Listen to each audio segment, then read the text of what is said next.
കോട്ടയം ജില്ലയിലെ പ്രധാന ടൂറിസം കേന്ദ്രമായി ഉയരുകയാണ് പള്ളിക്കത്തോട് അരുവിക്കുഴി വെള്ളച്ചാട്ടം. വേനൽ മഴയിൽ വെള്ളച്ചാട്ടം ശക്തമായതിനെ തുടർന്ന് നിരവധി പേരാണ് ഇവിടേക്ക് എത്തുന്നത്.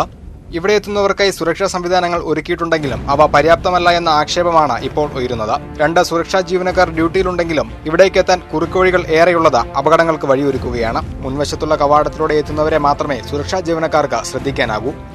മഴ കനത്തതോടെ പാറക്കെട്ടുകളിൽ വഴക്കമുള്ളതും അപകടത്തിന് വഴിയൊരുക്കുന്നു.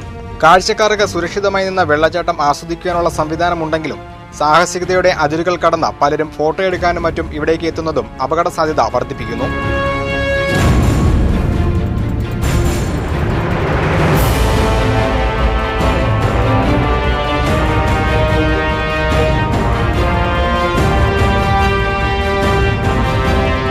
കഴിഞ്ഞ നവംബർ 6-നാണ് അരുവിക്കുഴി വെള്ളച്ചാട്ടം സഞ്ചാരികൾക്കായി തുറന്നുകൊടുത്തത്. ഉദ്ഘാടന ദിവസം തന്നെ അരുവിക്കുഴി അഴിമതി ആരോപണത്തിൽ മുങ്ങിയിരുന്നു. ടൂറിസം മന്ത്രി കടകംപള്ളി സുരേന്ദ്രൻ വിജിലൻസ് അന്വേഷണത്തിന് ഉത്തരവിട്ടെങ്കിലും ഇതുവരെ അന്വേഷണം ആരംഭിച്ചു പോലുമില്ല. ഈയിടെയാണ് സഞ്ചാരികൾക്കായി പഞ്ചായത്ത് മുൻകൈയെടുത്ത ടോയ്ലറ്റ് സംവിധാനം ഒരുക്കിയത്. അപകടം ഒഴിവാക്കാൻ ഇവിടെ വേണ്ട നടപടികൾ കൈക്കൊണ്ടില്ലെങ്കിൽ കേരള ടൂറിസം ഭൂപടത്തിലെ കറുത്ത അധ്യായമായി അരുവിക്കുഴി മാറിയേക്കാം. Cabinet news, Pallikathodu.